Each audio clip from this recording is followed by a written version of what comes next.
10वां दिन है। इससे पहले बीजेपी की महिला सांसदों ने लोकसभा स्पीकर ओम बिरला से उन विपक्षी सांसदों के खिलाफ सख्त कार्रवाई की अपील की है जिन्होंने ट्रेजरी बेंच के अंदर तक घुसने, टेबल पर चढ़ने और प्रधानमंत्री की सीट को घेरने जैसे काम किए। बीजेपी की महिला सांसदों ने कहा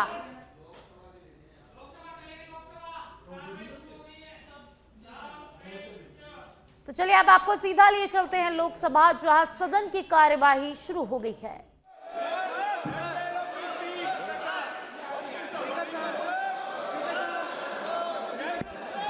She is asking question, sir. Question number 141. Honorable Minister. Minister. Supplementary. Question number one. Supplementary. बोलो। उत्तर प्रदेश में अब तक केवल एक ही डेयरी सहकारी समिति परियोजना की स्वीकृति मिली है। क्या सरकार ये स्वीकार करती है कि AHIDF योजना के अंतर्गत सहकारी समितियों को पहुंच प्राप्त करने में बाधाएं हैं? यदि हाँ, तो सहकारी समितियों की भागीदारी बढ़ाने के लिए सरकार द्वारा क्या ठोस कदम उठाए जा रहे हैं? महोदय, जहाँ तक उत्तर प्रदेश का सवाल है, उत्तर प्रदेश में AHIDF के क्रियान्वयन के लिए The House stands और 1100 adjourned to meet at 12 a.m. or 12 p.m.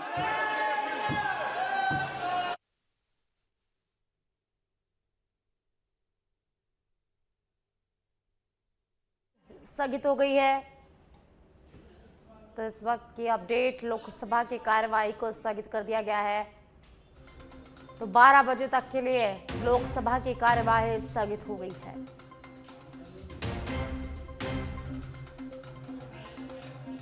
तो दिल्ली से खबर, लोकसभा की कार्यवाही 12 बजे तक के लिए स्थगित हो गई है। तो 12 बजे फिर लोकसभा की कार्यवाही शुरू होगी।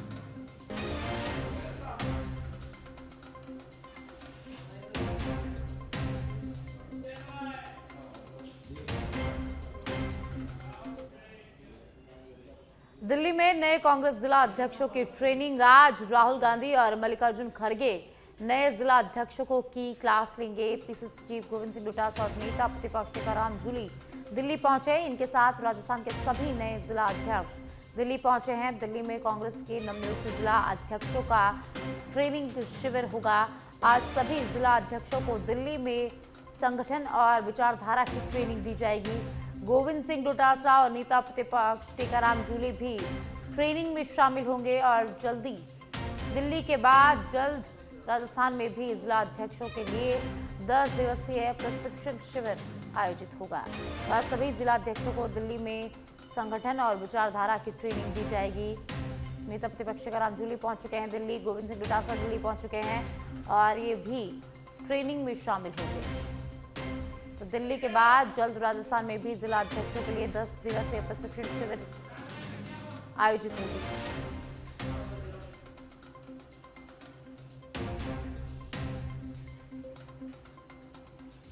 राहुल गांधी और मल्लिकार्जुन खड़गे नए जिला अध्यक्षों की क्लास लेंगे, ट्रेनिंग देंगे। पीसीसी चीफ गोविंद सिंह डोटासरा दिल्ली पहुंच चुके हैं। नेता प्रतिपक्ष टीकाराम जूली दिल्ली पहुंच चुके हैं और दोनों ट्रेनिंग में शामिल होंगे। इनके साथ राजस्थान के सभी नए जिला अध्यक्ष भी दिल्ली पहुंचे हैं, जिनकी आज दिल्ली में ट्रेनिंग होगी। दिल्ली में कांग्रेस के नवनियुक्त जिला अध्यक्षों का ट्रेनिंग शिविर लगेगा और सभी को ट्रेनिंग दी जाएगी। संगठन और विचारधारा की ट्रेनिंग दी जाएगी। और ज्यादा जानकारी के लिए सहयोगी सुनील मेरे साथ जुड़ चुके हैं। सुनील, नवनियुक्त जिला अध्यक्षों की आज दिल्ली में ट्रेनिंग होगी। राहुल गांधी और मल्लिकार्जुन खड़गे क्लास लेंगे, तो वहीं पीसीसी चीफ गोविंद सिंह डोटासरा और नेता प्रतिपक्ष टीकाराम जूली भी ये जो ट्रेनिंग है उसमें शामिल होंगे। तो क्या कुछ अपडेट, क्या कुछ जानकारी सुनील? बिल्कुल साक्षी, ये महत्वपूर्ण मीटिंग है। कांग्रेस के तमाम जिला अध्यक्ष वो दिल्ली पहुंच चुके हैं और दिल्ली में जो इंदिरा गांधी भवन है वहां पर मल्लिकार्जुन खड़गे जो पार्टी के राष्ट्रीय अध्यक्ष हैं और राहुल गांधी दोनों हैं, वो नए जिला अध्यक्षों की ट्रेनिंग लेंगे। उनको ट्रेनिंग देंगे कि किस तरह से संगठन को लेकर काम करना है, किस तरह से विचारधारा को लेकर लोगों के बीच में जाना है। और बड़ी बात यह है कि जो जिला अध्यक्ष पूरे नए बनाए, पूरे देश भर में तमाम जो प्रदेश है वहां पर कांग्रेस ने नए जिला अध्यक्ष बनाए हैं। तो इस नई टीम में जो नई ऊर्जा भरने के लिए ये ट्रेनिंग रखी गई है।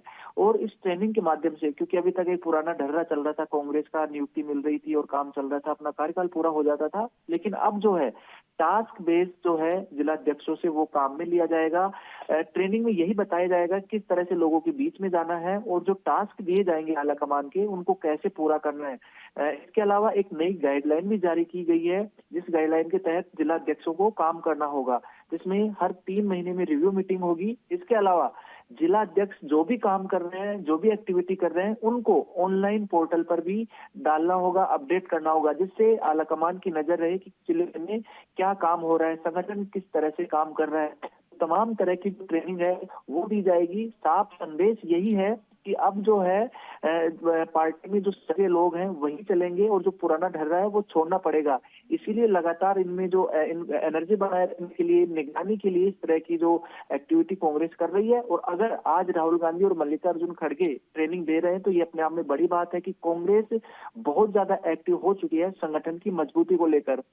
पीसीसी चीफ डोटासरा और नेता प्रतिपक्ष जूली उस ट्रेनिंग सेशन में इसलिए मौजूद रहेंगे कि वो भी ध्यान रखेंगे कि कैसे हमें अपने जिला अध्यक्षों को काम में लेना है, क्योंकि इसके बाद राजस्थान कांग्रेस भी 10 दिन की ट्रेनिंग जिला अध्यक्षों को देगी। बहुत बहुत शुक्रिया सुनील इस तमाम जानकारी के लिए।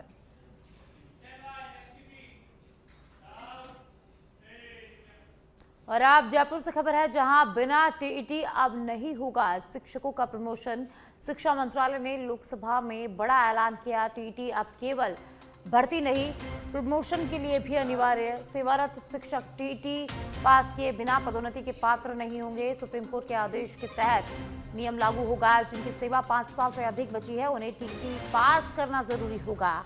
सितंबर 2025 से 2 साल की समय सीमा तय। 5 साल से कम सेवा शेष वालों को टीईटी से छूट, लेकिन बिना टीईटी उन्हें प्रमोशन का लाभ नहीं मिल सकेगा।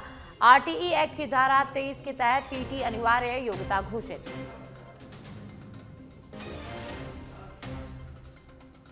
तो बिना टीईटी अब शिक्षकों का प्रमोशन नहीं हो पाएगा। शिक्षा मंत्रालय ने लोकसभा में बड़ा ऐलान किया है। टीईटी अब केवल भर्ती नहीं, प्रमोशन के लिए भी अनिवार्य है। तो सेवारत शिक्षक टीईटी पास किए बिना पदोन्नति के पात्र नहीं होंगे।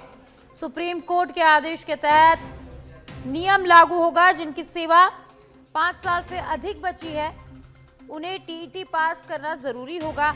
सितंबर 2025 से 2 साल की समय सीमा तय की गई है। 5 साल से कम सेवा शेष वालों को टीईटी से छूट दी गई है, लेकिन बिना टीईटी उन्हें प्रमोशन का लाभ नहीं मिल सकेगा। आरटीई एक्ट की धारा 23 के तहत टीईटी अनिवार्य योग्यता घोषित। और ज्यादा जानकारी के लिए सहयोगी कुणाल जुड़ चुके हैं। कुणाल, बिना टीईटी अब शिक्षकों का प्रमोशन नहीं हो पाएगा, क्या कुछ जानकारी?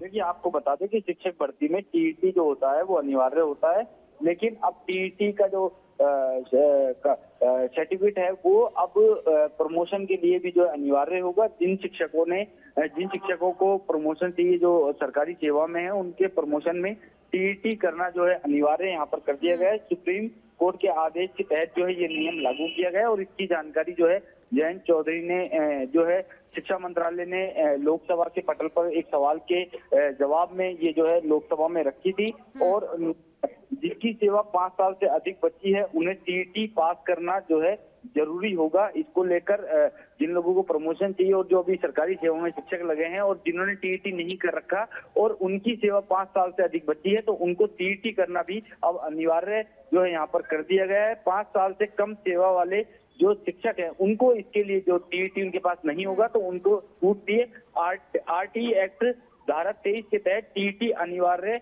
टीईटी की जो योग्यता है उसको अनिवार्य यहाँ पर घोषित कर दिया गया है। इस बारे में जयंत चौधरी ने लोकसभा के पटल पर जानकारी साझा की है। जी, बहुत बहुत शुक्रिया कुणाल इस तमाम जानकारी के लिए। तो सुप्रीम कोर्ट के आदेश के तहत नया निगम लागू होगा। जिनकी सेवा 5 साल से अधिक बची है उन्हें टीईटी पास करना अब जरूरी होगा।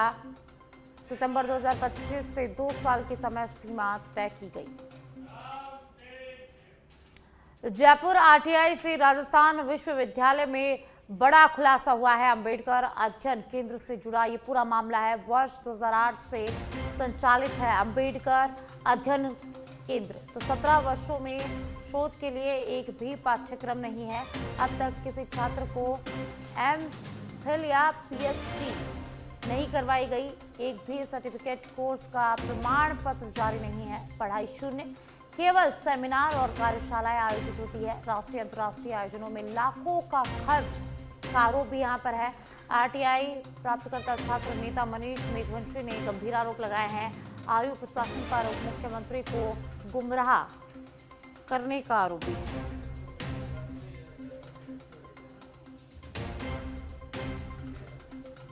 तो आरटीआई से राजस्थान विश्वविद्यालय में बड़ा खुलासा हुआ है। अंबेडकर अध्ययन केंद्र से जुड़ा ये पूरा मामला है, जहां वर्ष 2008 में संचालित अध्ययन केंद्र 17 वर्षों में शोध के लिए एक भी पाठ्यक्रम नहीं, तो एक भी सर्टिफिकेट कोर्स का प्रमाण पत्र जारी नहीं। पढ़ाई शून्य है, केवल सेमिनार और कार्यशालाएं आयोजित होती है। और ज्यादा जानकारी के लिए कुणाल सहयोगी मेरे साथ जुड़ चुके हैं। कुणाल, आरटीआई से राजस्थान विश्वविद्यालय में बड़ा खुलासा हुआ है, क्या कुछ अपडेट? देखिए, आपको बता दें कि राजस्थान विश्वविद्यालय में जो केंद्र चलता है उससे संबंधित ये जो पूरा मामला है, जिसमें जवाब मांगा गया था कि अंबेडकर अध्ययन केंद्र है जिस पर लाखों करोड़ों रुपए साल के खर्च होते हैं, उसमें कितने लोगों द्वारा डिग्री प्राप्त की गई है, कितने लोगों द्वारा एमफिल वहां से किया गया है, पीएचडी वहां से की गई है। लेकिन इन तमाम सवालों के जवाब में जो जवाब पेश किया गया केंद्र के द्वारा, उसमें कहा गया है कि 17 सालों में एक भी शोध का जो पाठ्यक्रम है वो यहाँ पर जो है यहाँ से शोधार्थी नहीं गया है और ना ही यहाँ से एमफिल और पीएचडी करवाई गई है। एक भी सर्टिफिकेट है जो प्रमाण पत्र है कोर्स का, वो यहाँ से जारी नहीं हुआ है। और अगर हम बात करें तो केवल आप ये देखिए कि यहाँ पर जो सेमिनार हैं वो यहाँ पर संचालित किए गए हैं और उन पर करोड़ों रुपए लाखों रुपए यहाँ पर खर्च हो रहे हैं। अंतर्राष्ट्रीय राष्ट्रीय स्तर पर आयोजन जो यहाँ पर किए जा रहे हैं उस पर लाखों रुपए खर्च हो रहा है। लेकिन बड़ा सवाल यहाँ पर ये है कि जिस उद्देश्य से ये संचालित किया जा रहा है उसका आप 15 साल में एक भी जो है प्रमाण पत्र जारी नहीं करना अपने आप में कई गंभीर सवाल यहाँ पर खड़ा करता है। इसके अलावा आरयू प्रशासन के द्वारा इस पूरे मामले पर जो उप मुख्यमंत्री हैं प्रेमचंद बैरवा और जो हमारे उच्च शिक्षा मंत्री भी हैं, उनको गुमराह करने का आरोप भी यहाँ पर लगाया गया है। जी, बहुत बहुत शुक्रिया कुणाल इस तमाम जानकारी के लिए।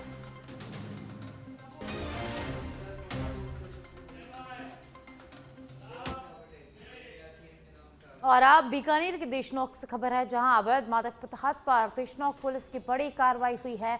अवैध मादक पदार्थ और पिस्टल सहित 2 तस्करों को पुलिस ने दबोचा।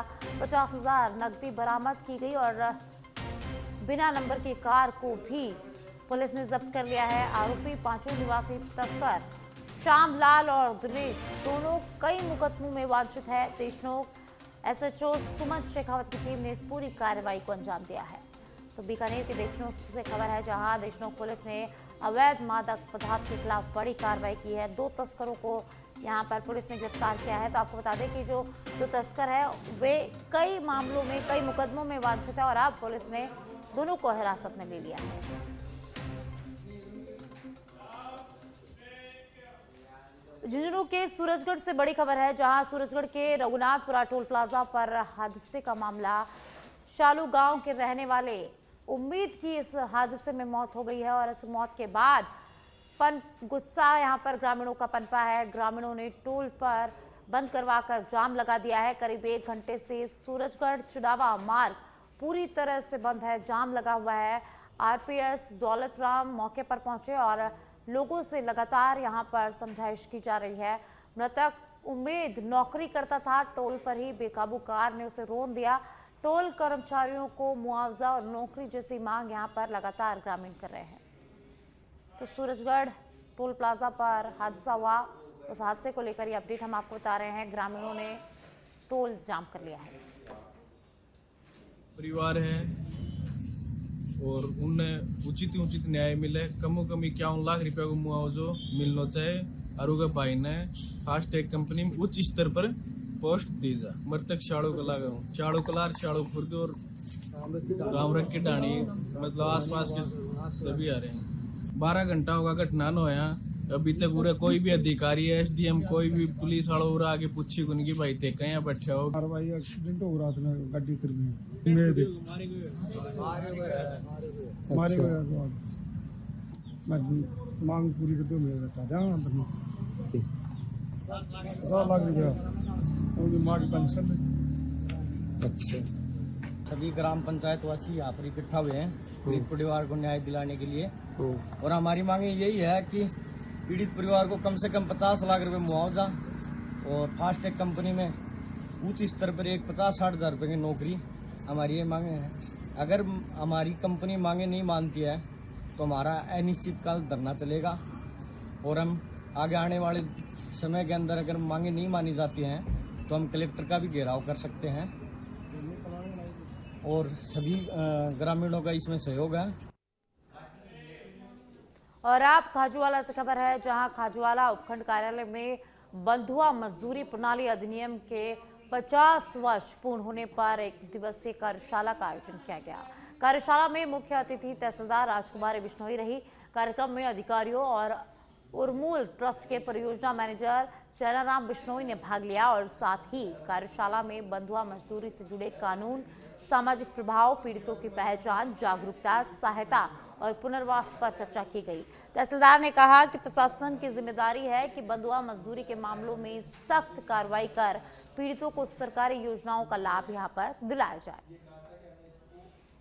जो कार्यशाला है उसका मुख्य उद्देश्य था कि बॉन्डेड लेबर को आज 9 फरवरी पूरे 50 साल हुए हैं, उसकी शताब्दी हम मना रहे हैं और इसकी एक जागरूकता अवेयरनेस के लिए ये कार्यक्रम रखा, क्योंकि मुख्य रूप से ये जो क्षेत्र है खाजूवाला, ये विशेष तौर से ग्रामीण क्षेत्र किसानों से और यहाँ पर काफ़ी जो मजदूर हैं बाहर से भी आते हैं। तो मुख्य उद्देश्य है कि हम उन लोगों में जागरूकता फैलाएं कि किसी तरह का किसी मजदूर के साथ में किसी तरह का कोई शोषण नहीं हो। इसकी अवेयरनेस को लेकर ये हम एक कार्यक्रम रखा गया।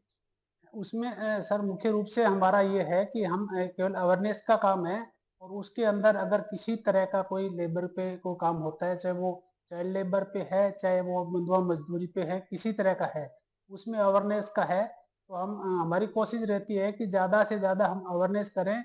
और जो आपने बात की है कि ईंट भट्टों पर या इस तरह का आते हैं, बिल्कुल वहाँ पर भी।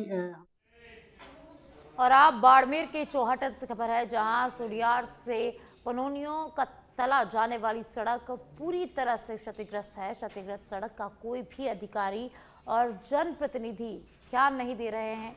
जगह जगह बड़े गड्ढे हैं, जिससे कभी भी इस सड़क पर बड़े हादसे होने की आशंका बनी हुई है। कई बार अधिकारियों को अवगत कराया जा चुका है, पर इस पर अभी तक ध्यान नहीं दिया गया है। बाड़मेर के चौहटन से खबर है, जहां सड़क के हाल खराब है, सड़क पूरी तरह से क्षतिग्रस्त है। जिला कोटपूतली बहरोड के विराटनगर में पुलिस अधीक्षक देवेंद्र कुमार बिश्नोई की अध्यक्षता में जन सुनवाई कार्यक्रम का आयोजन किया गया। कार्यक्रम में बड़ी संख्या में ग्रामीणों एवं जनप्रतिनिधियों ने भाग लिया।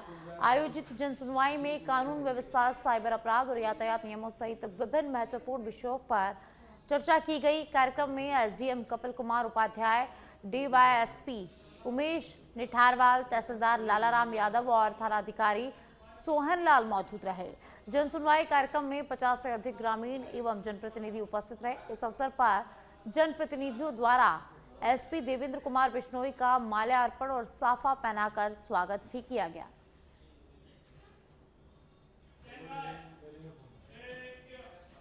और अब हिंडौन सिटी से खबर है, जहां हिंडौन के राजकीय महाविद्यालय में विद्यार्थियों को अब निःशुल्क लाइब्रेरी और वाचनालय की सुविधा उपलब्ध होगी। महाविद्यालय परिसर में करीब 5 लाख रुपए की लागत से तैयार 65 सीटर लाइब्रेरी एवं वाचनालय का उद्घाटन करौली विधायक दर्शन सिंह गुर्जर एवं हिंडौन सिटी की पूर्व विधायक राजकुमारी जाटव द्वारा किया गया। इस अवसर पर महाविद्यालय के प्राचार्य ने बताया कि यह लाइब्रेरी राज्य सरकार की मुख्यमंत्री बजट घोषणा वर्ष 2025-26 की अनुपालना में विकसित की गई है।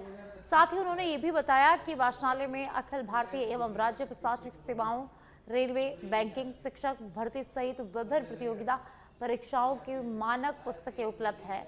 विद्यार्थियों के लिए वाईफाई एवं अन्य अत्याधुनिक सुविधाएं भी यहाँ पर प्रदान की गई है।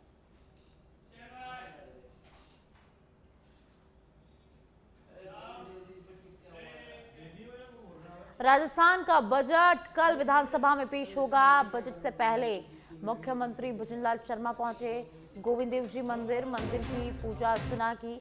मुख्यमंत्री ने मंदिर में मौजूद श्रद्धालुओं से बातचीत भी की। तो आपको बता दें कि कल विधानसभा में राजस्थान का बजट पेश होगा। वित्त मंत्री दिया कुमारी बजट पेश करोगे, लेकिन इससे पहले मुख्यमंत्री भजनलाल शर्मा गोविंद देव जी मंदिर पहुंचे हैं, जहां उन्होंने दर्शन किए, पूजा अर्चना की और वहां मौजूद श्रद्धालुओं से भी बातचीत की है।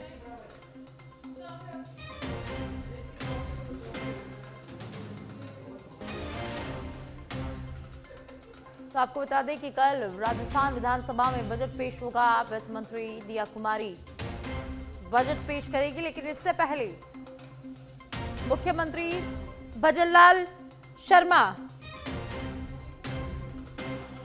भजनलाल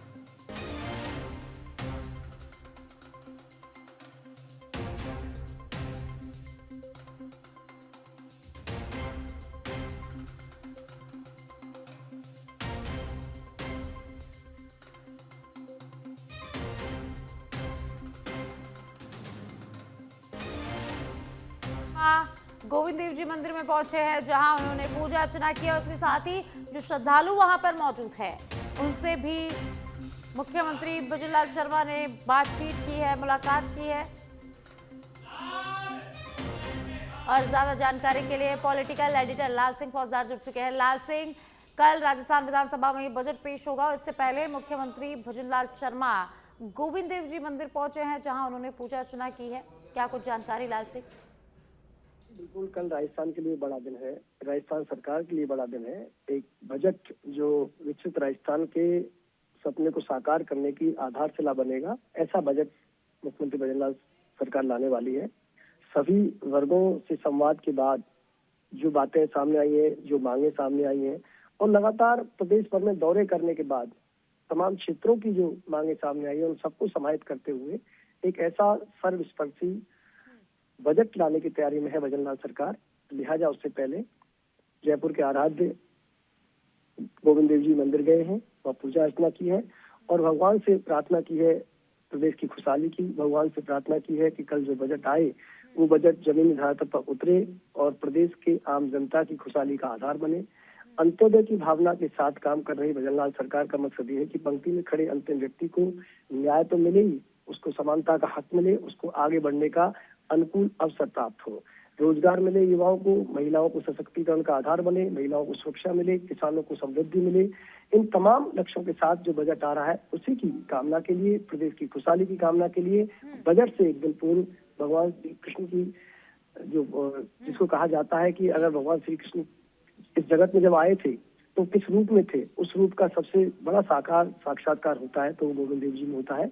ये इतिहास कहता है, ये तमाम हमारी पौराणिक कथाओं में भी कह रहा है, इसका जिक्र मिलता है। तो वहाँ उस मंदिर में गए हैं, मंदिर में विशेष पूजा अर्चना की है। जी लाल सिंह, कल राजस्थान सरकार के लिए बड़ा दिन है, राजस्थान की जनता के लिए बड़ा दिन है। कल बजट पेश होगा और राजस्थान की जनता को इस बजट से काफी उम्मीदें हैं। तो क्या कुछ इस बजट में रहने वाला है लाल सिंह? देखिए, बिल्कुल जैसा कि साक्षी मैंने कहा था कि प्रयास ये किया गया है कि सभी वर्गों को साधा जाए, सभी वर्गों की जो जरूरत है उनको ध्यान में रखा जाए और खासकर चूंकि लगातार प्रयास ये किया जा रहा है, 4 जातियां मानकर काम कर रही है मोदी सरकार और उन्हीं का अनुसरण भजनलाल सरकार कर रही है, जिसमें किसान है, युवा है, मजदूर है, महिला है। इनको ध्यान में रखते हुए तमाम योजनाएं सरकार ला रही है। इन्हीं वर्गों को ध्यान में रखकर ये बजट तैयार किया गया है। जैसा कि मैंने कहा कि युवाओं को अधिक से अधिक रोजगार मिल सके, इस बात का फोकस रहेगा। महिलाओं को आगे बढ़ने के अवसर मिले, उनको सुरक्षा मिले, उनको संबल मिले, इस बात का फोकस किया जाएगा। किसानों को आगे बढ़ने का पूरे अवसर मिले, किसान की फसल को सही दाम मिले और चूंकि जब किसान समृद्ध होता है तो प्रदेश समृद्ध होता है। मजदूरों को उनकी पूरी सुविधाओं का ध्यान रखा जाए, उनको मुख्य धारा में लाया जाए, उनको आगे बढ़ने के अवसर मिले और हर व्यक्ति को, प्रदेश की हर व्यक्ति को, प्रदेशवासी को समान अवसर मिले आगे बढ़ने के योग्यता के अनुसार। चाहे वो परीक्षाओं में लगातार हो रही नकल का दंश जिस तरह पिछले युवाओं ने झेला था, वो लगभग अभी हम पिछले 2 साल की अगर भर्तियों पर नजर डालें तो खत्म हो चुका है। एक भी भर्ती में पेपर लीक नहीं हुआ है। तो युवाओं को रोजगार मिले, भर्ती हो और जो नकल माफियाओं का गिरोह का जो जाल था उसको पूरी तरह से खत्म किया गया है और बाकियों को भी जिन्होंने युवाओं के साथ खिलवाड़ किया उनको जेल भेजने की तैयारी भजनलाल सरकार कर रही है। इसके साथ ही जैसा कि मैं कह रहा हूँ कि एक विकास के मॉडल के साथ, चाहे वो चिकित्सा की बात हो, चाहे वो स्कूल के इंफ्रास्ट्रक्चर की बात हो, सड़कों की बात हो, पेयजल की बात हो, इन तमाम सुविधाओं का ध्यान में रखकर बजट तैयार किया गया है। और कल जब बजट आएगा तो राजस्थान के सामने इन सभी, जैसा कि मैं बता रहा हूँ, आवश्यकताओं को ध्यान में रखते हुए एक ऐसा बजट राजस्थान में पेश होने जा रहा है। जी बहुत बहुत शुक्रिया लाल सिंह इस तमाम जानकारी के लिए।